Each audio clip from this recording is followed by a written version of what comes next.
The sledgehammer crashes through the concrete with a thunderous crack.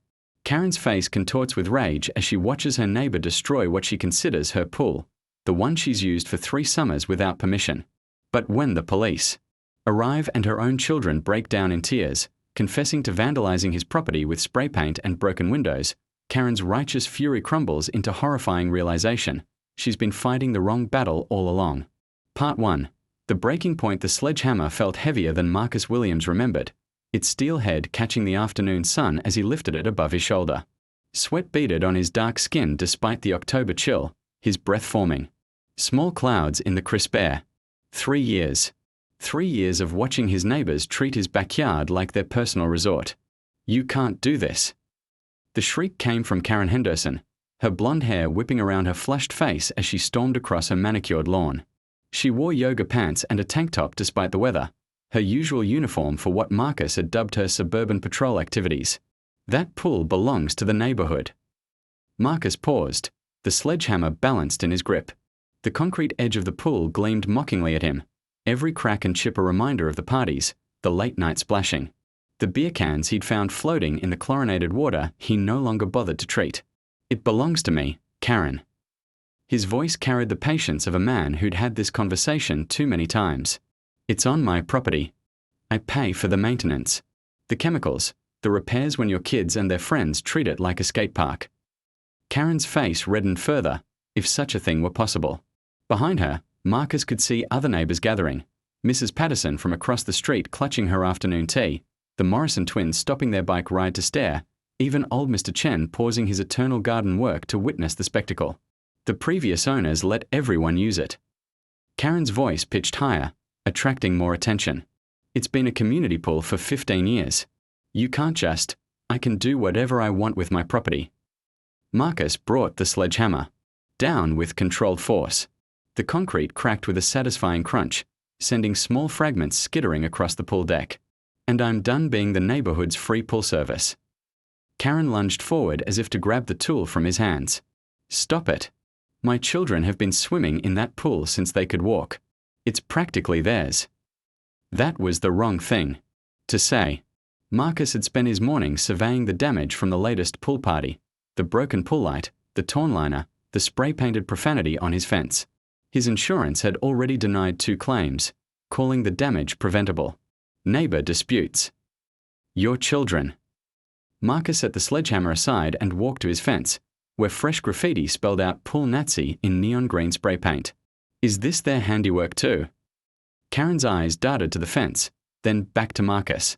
For a split second, something flickered across her face, guilt, maybe, or recognition.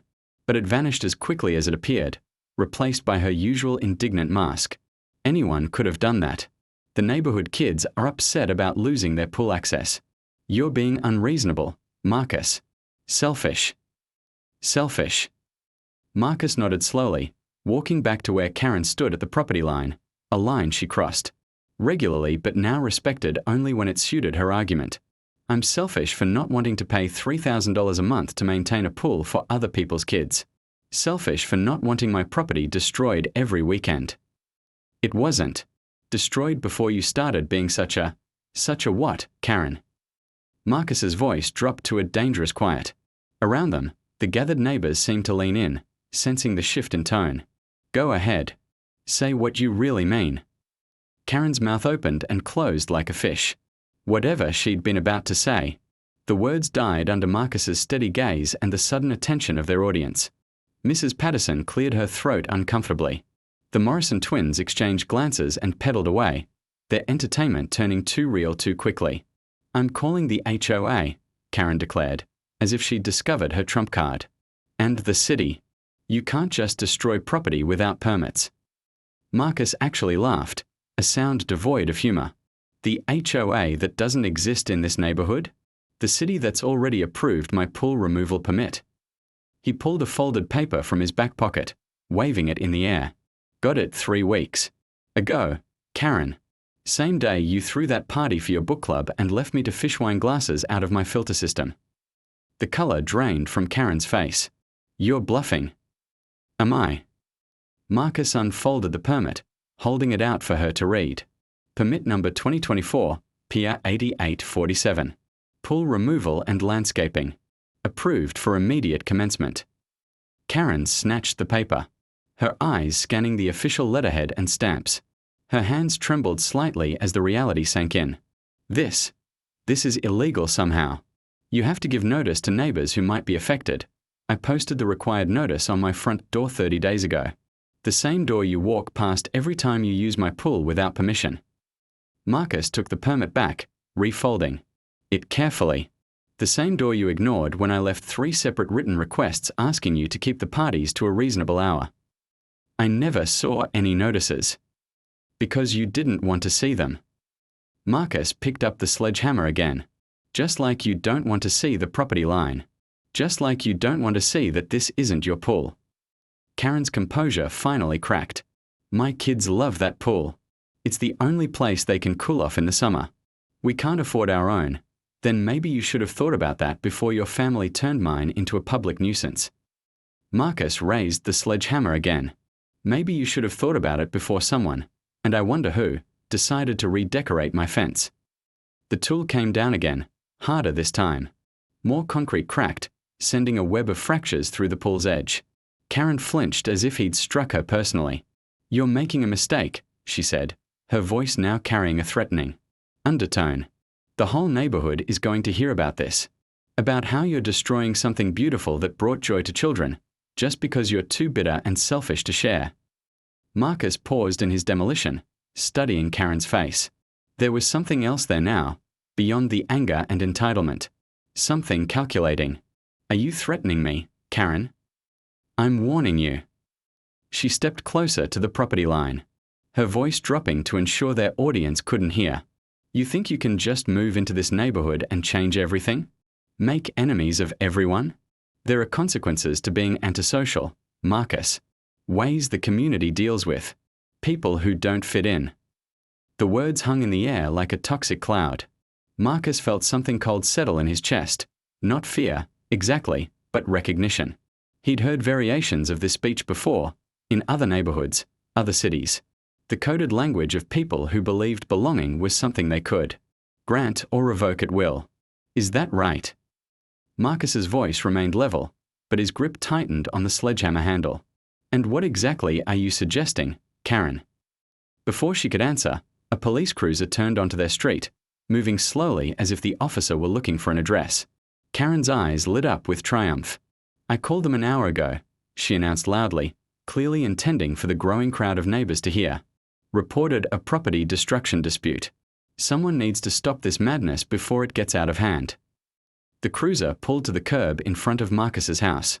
Officer Jennifer Rodriguez stepped out, a woman in her 30s with tired eyes, and the bearing of someone who'd broken up more neighbor disputes than she cared to count.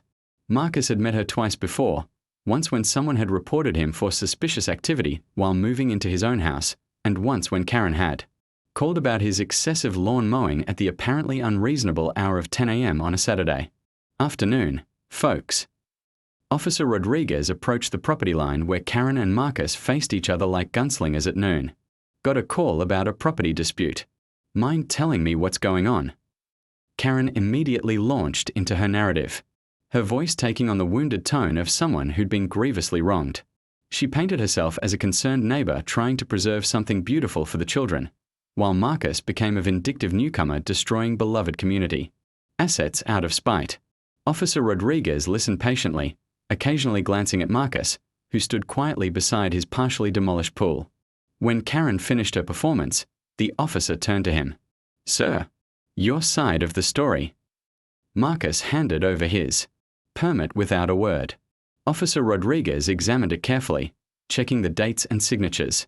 She walked to Marcus's front door, where the faded remains of his posted notice still clung to the wood. She said, returning to Karen. This appears to be a legal pool removal on private property. The homeowner has all the required permits and followed proper notification procedures. Karen's mouth fell open. But the community impact. The property values. You can't just let him destroy something that's been here for 15 years on his property that he now owns, Officer Rodriguez interrupted. I'm afraid there's no law requiring someone to maintain a pool for their neighbors' use. The fluorescent lights in the police station conference room buzzed with the persistence of angry wasps. Karen sat rigid in a plastic chair, her hands clasped so tightly in her lap that her knuckles had gone white. Across from her, Jake and Emma, huddled together like survivors of a shipwreck, their tear-streaked faces reflecting the harsh lighting. Officer Rodriguez entered with a manila folder and a cup of coffee that smelled like it had been brewing since the Clinton administration. She settled into her chair with the weary efficiency of someone who'd conducted this exact interview dozens of times before. "Let's start from the beginning," Rodriguez said, opening the folder to reveal printed photos of Marcus's vandalized property. "Jake, you mentioned breaking a window. Can you tell me when that happened?" Jake's voice came out as barely a whisper. 3 weeks ago. We were playing catch by the pool, and Emma threw the ball really hard, and it went through the window of the shed thing." "The shed thing?" "Mr. Williams's pool house," Emma clarified, wiping her nose on her sleeve. "Where he keeps the pool stuff. The chemicals and the net and everything." Officer Rodriguez made note. "And what happened after the ball broke the window?" The twins exchanged a look, the kind of silent communication that only siblings possess. Emma spoke first. "We told Mom right away. We were scared Mr. Williams would be really mad because he was already upset about us swimming in his pool without asking." Karen's face flushed. "That's not. We had permission. The previous owners. Please let your children finish their statements." Rodriguez turned back to Emma. "What did your mother say when you told her about the window?" Emma's voice grew smaller. "She said not to worry about it. That Mr. Williams was being unreasonable about the pool anyway, and that one broken window wasn't a big deal compared to all the joy the pool brought to the neighborhood." The words hung in the air like smoke from a house fire. Karen closed her eyes, probably realizing how her parenting sounded when filtered through her 10-year-old daughter's honesty. "And the spray painting?" Rodriguez asked gently. "When did that start?" Jake squirmed in his chair. "After Mr. Williams put up the signs saying we couldn't swim anymore. Tommy Morrison said his dad told him that sometimes you have to fight back when someone's being unfair." "Tommy Morrison. That's your friend from the neighborhood?" "Yeah.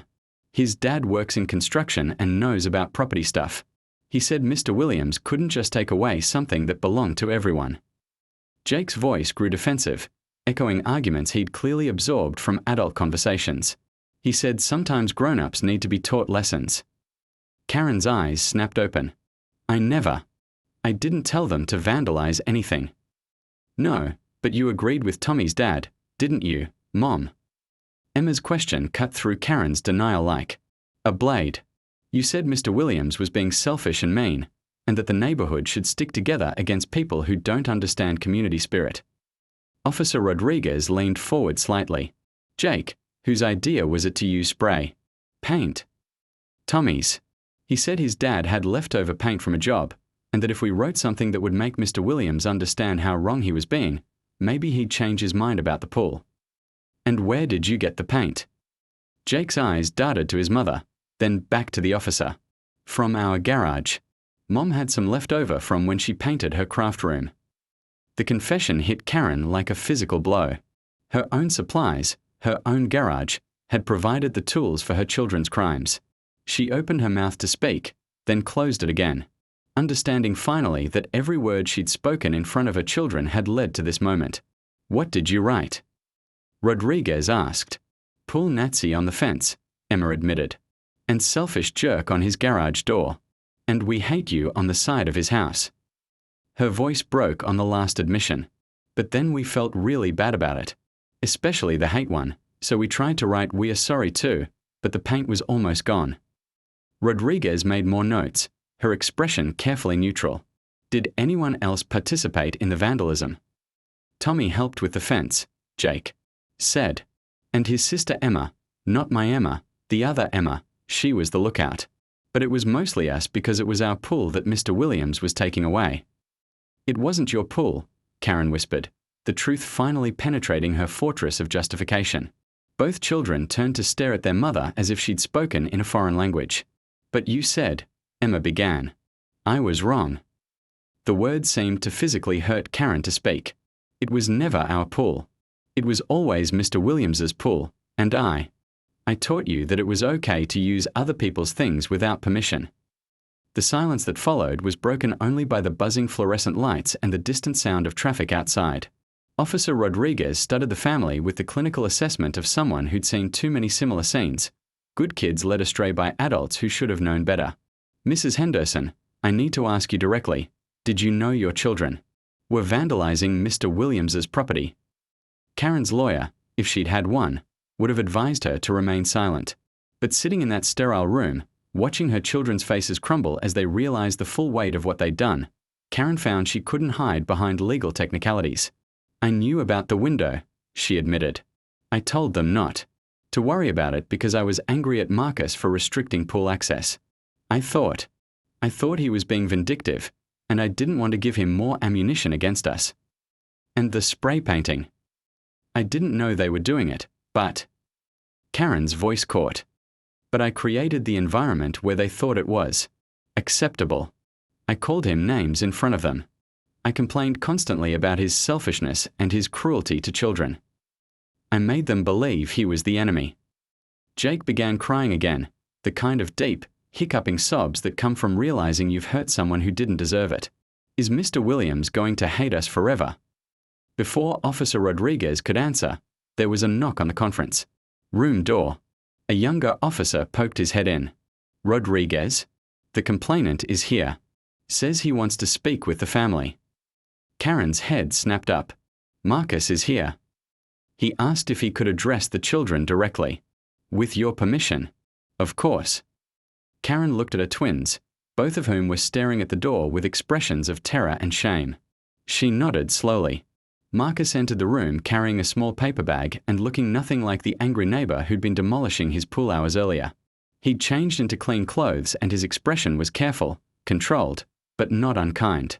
He pulled up a chair directly across from the children, ignoring Karen entirely for the moment. Jake. Emma. His voice was gentle but serious. Officer Rodriguez tells me you've been honest about what happened to my property. Both children nodded, unable to meet his eyes. That took courage, Marcus continued. It's hard to tell the truth when you know you've done something wrong. Emma looked up tentatively. Are you going to send us to jail? Marcus almost smiled. No, you're not going to jail. But there are consequences when we damage other people's property, even when we think we have good reasons.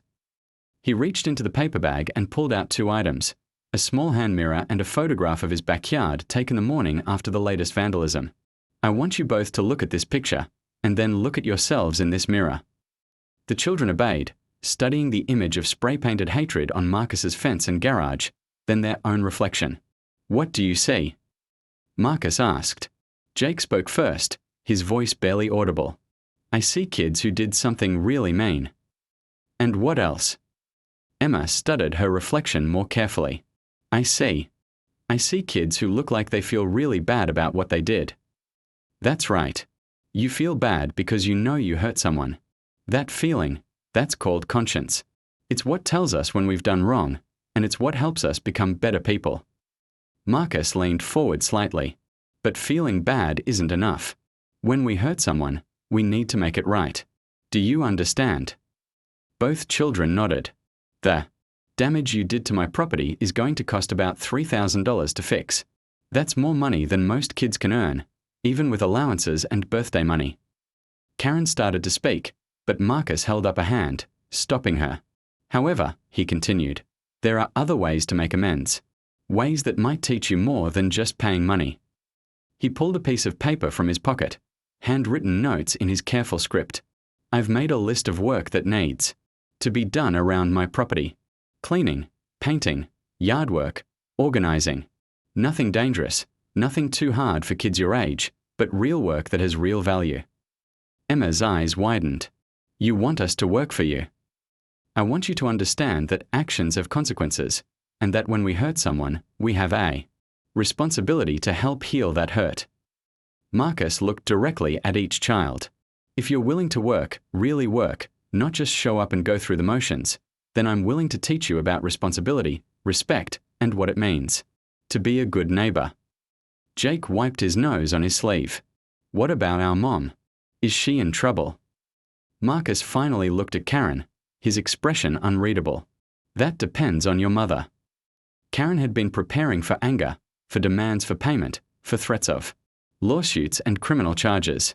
She hadn't been prepared for grace. The annex. The morning sun cast long shadows across Marcus's backyard as Karen stood at his back gate at exactly 7:55 a.m., her hands trembling slightly as she gripped a notebook and pen. Behind her, Jake and Emma shuffled their feet nervously, both dressed. In old clothes their mother had designated as work-appropriate the night before, Karen had barely slept. She'd spent hours staring at the ceiling, alternating between rehearsing what she would say and questioning whether she was making a terrible mistake. The comfortable anger that had sustained her for months was gone, replaced by something far more challenging. The prospect of earning respect instead of demanding I tea to tea exactly 8 o'clock. Marcus emerged from his house carrying a clipboard and wearing the expression of a man who expected to be disappointed. He studied the Henderson family through the fence for a moment before unlocking the gate. "You're on time," he observed, though his tone suggested this was merely the first of many tests they would likely fail. "We brought notebooks," Emma said hopefully, holding up a spiral-bound pad decorated with unicorns. "To write down everything. You teach us." Marcus's expression softened almost imperceptibly. "Good. Pool maintenance isn't something you can just remember. There are schedules, chemical measurements, safety procedures. Everything has to be documented." He led them to their pool, which looked different in the morning light. Instead of the recreational paradise Karen had always seen, she now noticed the complexity of the system, the filtration equipment, the chemical storage, the testing kit, the skimmer nets, the vacuum attachments. It was like seeing the backstage area of a theater and realizing how much work went into creating the illusion of effortless magic. "First lesson," Marcus said, opening his clipboard. "This isn't a swimming pool. It's a water treatment facility that happens to be safe for swimming when properly maintained. Every day during pool season, someone needs to test the chemical balance. Every week, someone needs to vacuum and scrub. Every month, someone needs to clean the filter system. Miss any of these tasks, and the water becomes unsafe." Jake raised his hand as if he were in school. "How unsafe?" "Bacteria that can cause ear infections, skin rashes, and stomach illness. Algae that can make the surfaces slippery enough to cause serious injuries. Chemical imbalances that can burn your eyes and skin." Marcus's voice carried the weight of someone who dealt with all of these problems. When people use a pool without understanding these risks, they're not just trespassing, they're endangering themselves and everyone else who uses the water. Karen felt heat rise in her cheeks as she realized how many times she'd allowed her children and their friends to swim without any knowledge of whether the water was safe. She'd assumed Marcus was maintaining it properly, but she'd never asked, never checked, never taken any responsibility for the risks she was exposing children to. "I never knew," she admitted quietly. "Most people don't." Marcus handed her a laminated chart covered with numbers and chemical formulas. "This is what proper pool maintenance looks like. pH levels, chlorine concentration, alkalinity, calcium hardness, all of it has to be balanced precisely, every single day." Emma studied the chart with the intensity of a student cramming for finals. "This looks really complicated." "It is complicated. It's also expensive." Marcus pulled out a folder thick with receipts. Last month alone, $60 in chemicals, $40 for filter replacements, $30 for cleaning supplies, plus the electricity to run the pump system 24 hours a day. That's before you factor in repairs, which average about $200 a month during swimming season. Karen's mouth fell open. $200 a month in repairs. Broken pool lights from people playing too rough. Torn liner from sharp objects. Clogged filters from people who don't shower before swimming. Damaged skimmers from pool toys that aren't designed for residential systems. Marcus's voice remained level, but Karen could hear the frustration underneath. "Every pool party I didn't host cost me money I couldn't afford." The weight of her family's casual use of Marcus's property hit Karen like a physical blow. All those summer afternoons when she'd felt generous allowing neighborhood children to swim, she'd been volunteering Marcus's money, Marcus's time, Marcus's liability without his consent. "We had no right," she whispered. "No, you didn't." Marcus's honesty was brutal but not cruel. "But you're here now, which means you want to earn that right. So let's see if you're serious. He handed Jake a test kit that looked like something from a chemistry lab. First step, testing the water. This needs to happen every morning before anyone swims, and every evening after swimming is done for the day. Jake, you're going to learn the morning routine. Emma, you'll handle evenings. For the next hour, Marcus walked them through the precise ritual of water testing, collecting samples from specific depths and locations, adding drops of various chemicals and watching for color changes, recording results on a chart, calculating adjustments needed based on the readings. Jake struggled with the math involved in determining chemical additions, while Emma had trouble remembering the sequence of tests. Karen found herself frantically taking notes, realizing that what she dismissed as simple pool maintenance was actually a complex scientific process. "This is harder than my homework," Jake complained after miscalculating chlorine requirements. For the third time. "Your homework doesn't keep people from getting sick," Marcus replied. "If you add too much chlorine, you can cause chemical burns. Too little, and bacteria multiply. There's no room for close enough when you're responsible. For water safety." Emma looked up from her notebook, where she'd been drawing diagrams of the pool equipment. "Mr. Williams, how long did it take you to learn all this?" 6 months of mistakes before I felt confident. A year before I stopped worrying that I was going to accidentally poison someone. Marcus's admission surprised Karen. She'd assumed pool maintenance was something any homeowner could easily master. And I'm still learning. Water chemistry changes with weather, with usage, with the age of the equipment. It's not something you learn once and forget about. As they moved on to physical maintenance, skimming debris, brushing walls, emptying skimmer baskets, Karen began to understand the true scope of what she'd been taking for granted. Every leaf that fell into the water had to be removed by hand. Every surface had to be scrubbed to prevent algae growth. Every piece of equipment had to be inspected for damage or where.by 10 o'clock. All 3 Hendersons were sweating, dirty, and beginning to realize that pool maintenance was actual work, not the casual weekend chore Karen had imagined. "Mom," Emma panted as she struggled to maneuver the heavy pool vacuum. "This is really hard." "Yes, it is," Karen agreed, wringing out a scrub brush that had left her hands raw. "Mr. Williams, how often do you do all this maintenance?" "Every day during pool season. More often when there's been heavy use or bad weather." Marcus checked his watch. "We're about halfway through the daily routine. Still want to earn pool privileges." Karen looked at her children, both of whom were staring at the remaining tasks with expressions of dawning horror. This wasn't the fun summer job they'd imagined. It was genuine physical labor that required knowledge, skill, and dedication. "Yes," she said firmly, surprising herself with a certainty. "We want to learn to do this right." Marcus nodded, but his expression remained skeptical. "We'll see." Most people quit after the first week when they realize it's not just playing in the water. As if summoned by his words, voices carried over the fence from the Morrison backyard. Karen recognized Tommy Morrison's mother, Linda, talking loudly on her phone. Completely unreasonable, making children do manual labor like their servants. Or something. Karen's lost her mind, letting that man manipulate her kids into free maintenance work. Someone should call child services. Karen's face burned with embarrassment and anger.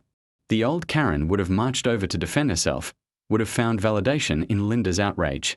But as she looked at her children, both focused intently on learning to properly balance pool chemicals, she realized she didn't care what Linda Morrison thought.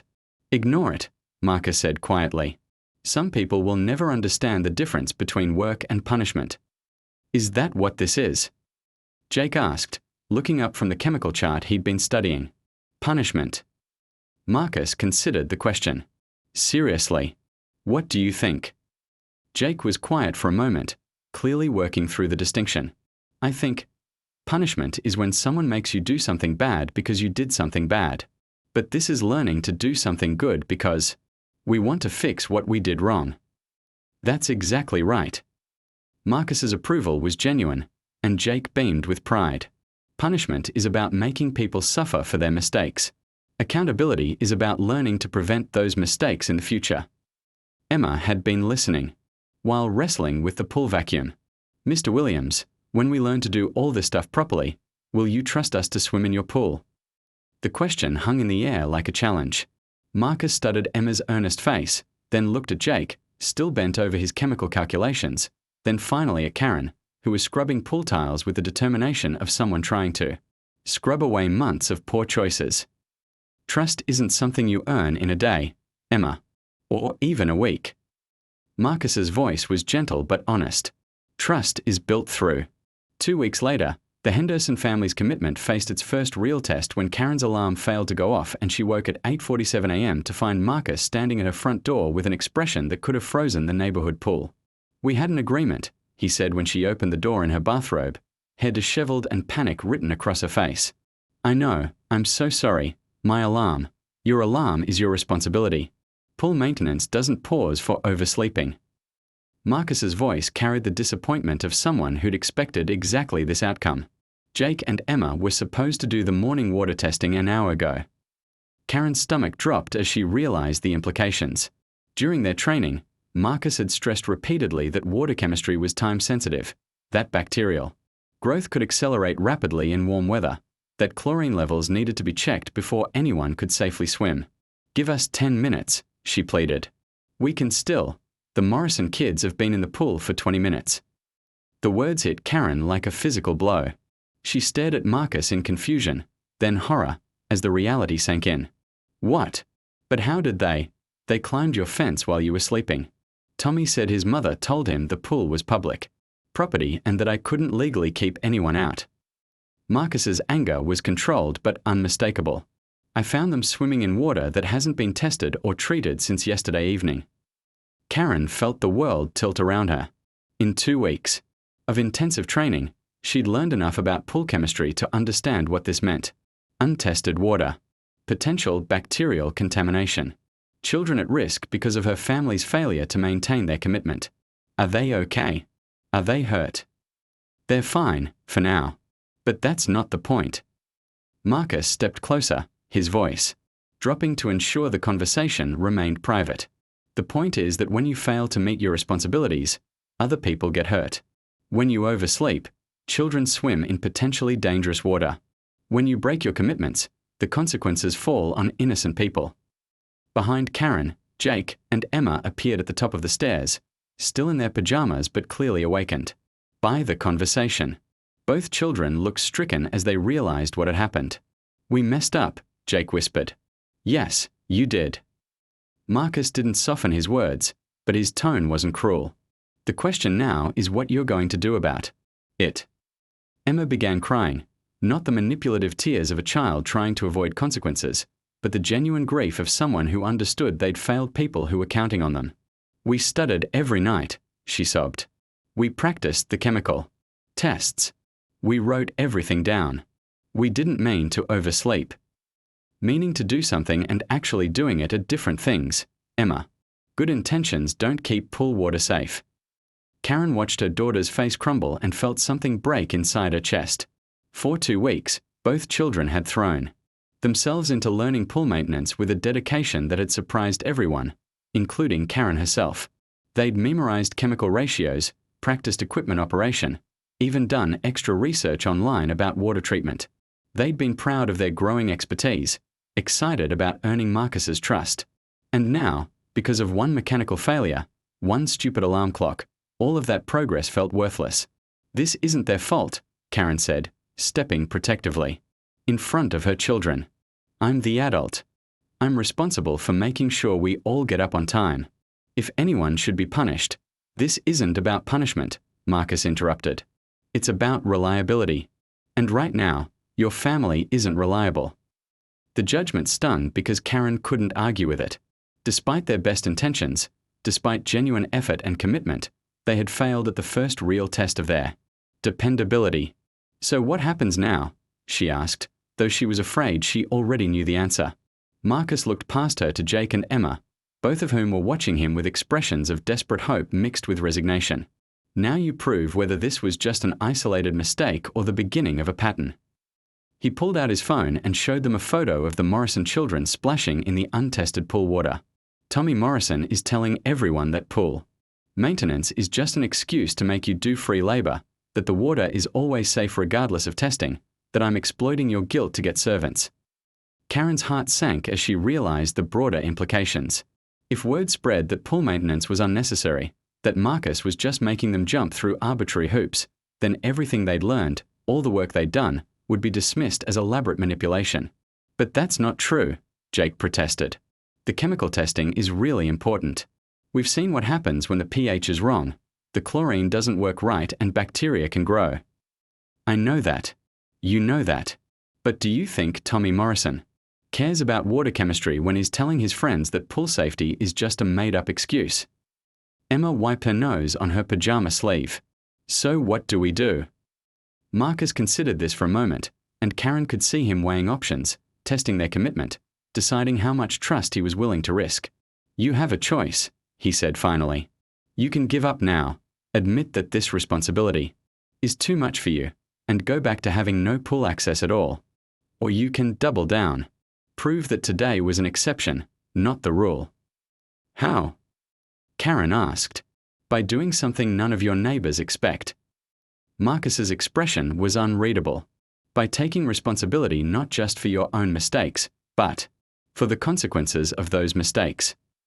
He gestured toward the Morrison backyard, where Linda Morrison could be seen sunbathing while her children continued swimming in the potentially unsafe water. Tommy and his sister are swimming in water that should have been tested 3 hours ago.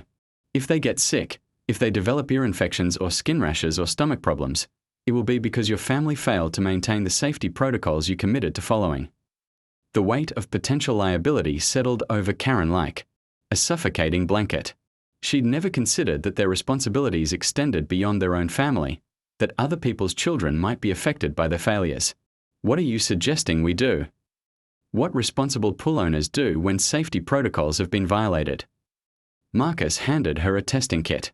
Test the water now, in front of everyone. If it's unsafe, make them get out and explain why. If it's safe, document it and make sure it doesn't happen again. Karen stared at the testing kit as if it were a loaded weapon.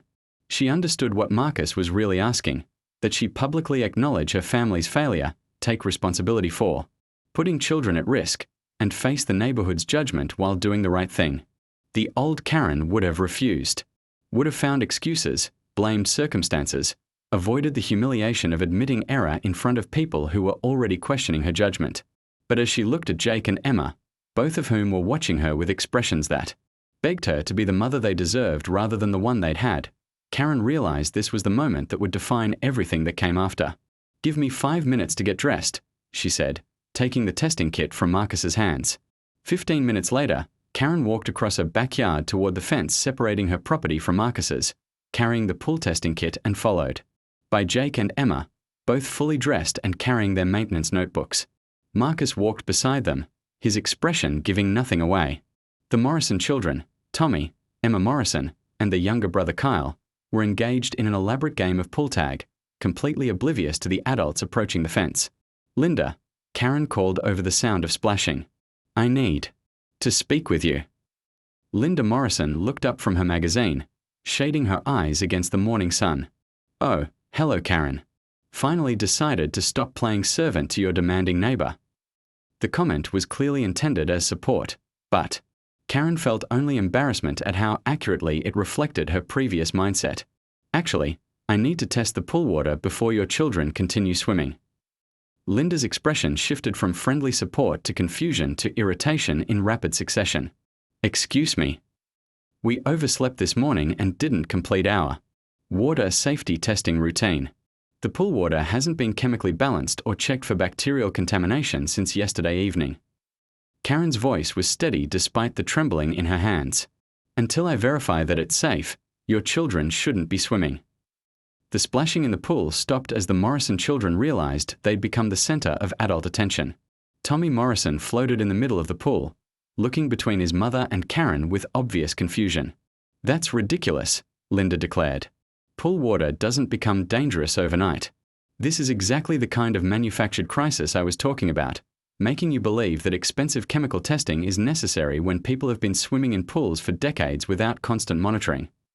Karen felt the familiar pull of agreement, the temptation to embrace Linda's dismissal and avoid the confrontation entirely. It would be so easy to agree that pool maintenance was overcomplicated, that Marcus was being unnecessarily demanding, that children had survived summer swimming long before digital pH meters and chemical balance charts. But then she looked at Tommy Morrison, treading water in the deep end, and remember. 3 months later, on the first truly hot day of summer, Karen Henderson stood at her kitchen window watching something that would have been unimaginable 6 months earlier. Her children teaching a group of neighborhood kids the proper procedures for pool safety testing. The irony wasn't lost on her. The same pool that had once been the source of bitter conflict had become the center of an informal educational program, with Jake and Emma serving as earnest instructors to children whose parents had initially dismissed pool maintenance as unnecessary complexity. Remember, the test strips have to stay in the water for exactly 15 seconds, Emma was explaining to a cluster of attentive faces. If you pull them out too early, the readings won't be accurate. And inaccurate readings can be dangerous. Tommy Morrison, now one of the program's most dedicated students, carefully timed his test strip with the stopwatch function on his mother's phone. 15 seconds. Now. He pulled the strip from the water and immediately began comparing the colors to the reference chart, his face serious with concentration. Karen smiled as she remembered Linda Morrison's grudging admission 2 weeks earlier that Tommy had become obsessed with water chemistry and was constantly testing their neighbors' pools, with permission, to practice his skills. What Linda had intended as a complaint had sounded more like pride.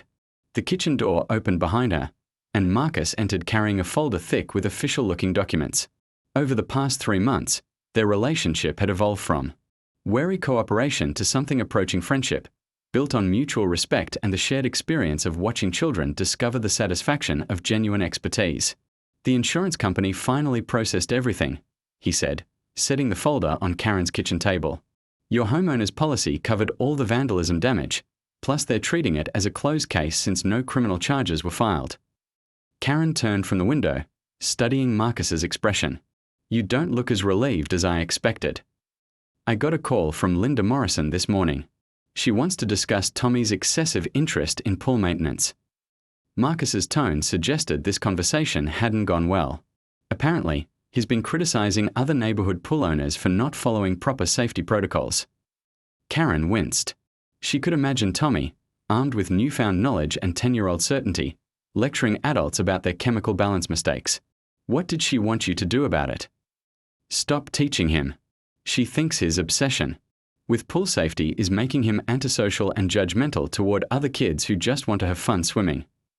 The accusation stung because Karen recognized the fear behind it. 3 months ago, she might have made the same complaint about her own children's growing expertise, might have worried that knowledge was making them too serious, too demanding, too different from their peers. What did you tell her? I told her that Tommy is welcome to continue learning as long as he wants to, but that respect for others is as important as technical competence.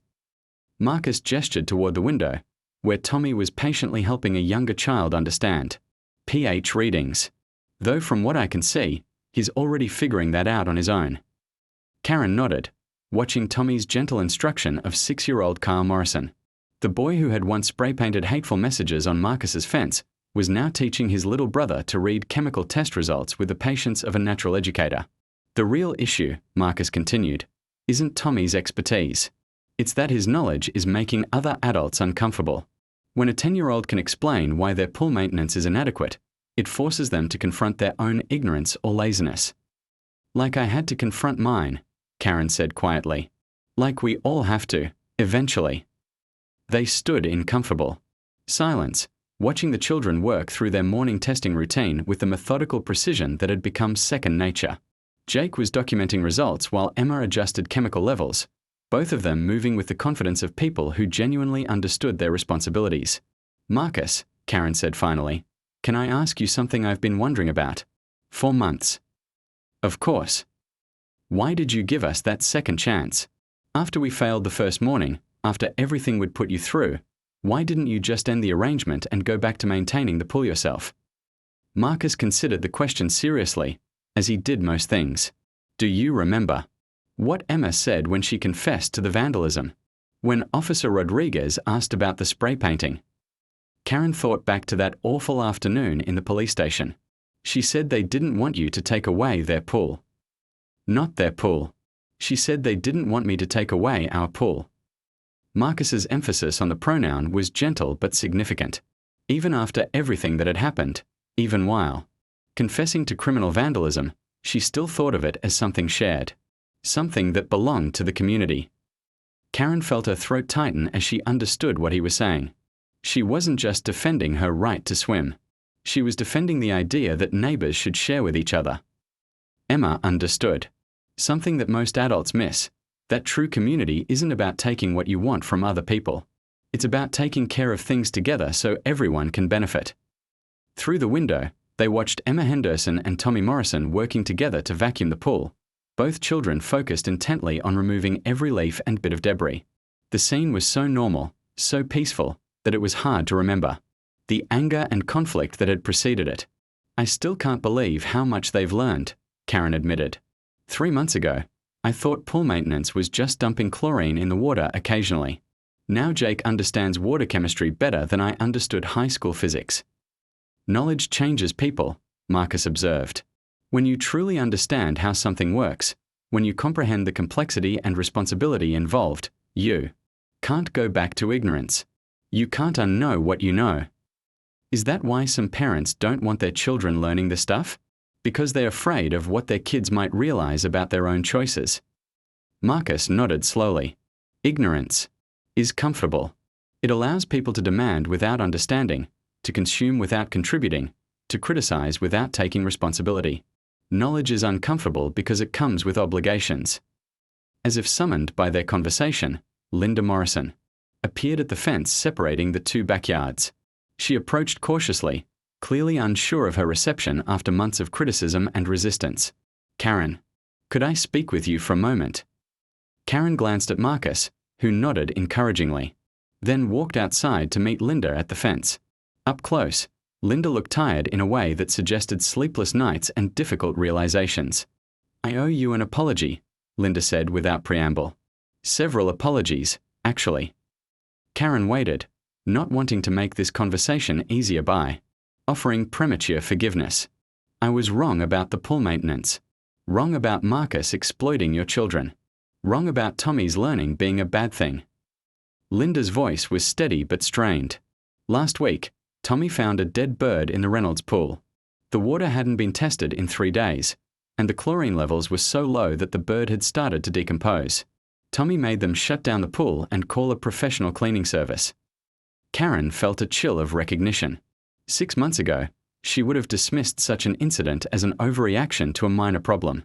Now, with her understanding of bacterial contamination and waterborne illness, she recognized it as a potential health crisis averted by a child's knowledge and courage. Tommy probably saved several kids from getting seriously sick, Linda continued. But I was so embarrassed that my 10-year-old knew more about pool safety than I did that I blamed him for being difficult instead of thanking him for being responsible. What changed your mind? Linda's smile was rueful. Kyle got an ear infection from swimming in the Martinez pool last weekend. Their filtration system hasn't been properly maintained in months, but I assumed it was fine because the water looked clear. Tommy had warned me that clear water doesn't mean safe water, but I ignored him because I didn't want to admit that my child knew something I didn't. The admission hung between them like a bridge across months of misunderstanding and conflict. Karen recognized the courage it took for Linda to acknowledge her mistakes so directly. Kids get ear infections from swimming, Karen said gently. It happens. Not when the water is properly maintained. Tommy tested the Martinez pool after Kyle got sick. The bacterial levels were off the charts. Kyle's infection was completely preventable if I'd listened to what my son had learned instead of dismissing his expertise as childhood obsession. Through the fence, they could see Tommy demonstrating proper skimmer technique to Kyle. Both boys focused intently on removing debris from the pool's surface. The care Tommy took in teaching his younger brother was evident in every patient correction and encouraging word. I want to ask you a favor, Linda said. I want Tommy to continue learning from Marcus and your children. And I want to learn alongside him. Karen's eyebrows rose. You want to join our pool maintenance program. I want to stop being the kind of parent who dismisses her child's knowledge because it makes her uncomfortable. I want to understand what Tommy understands.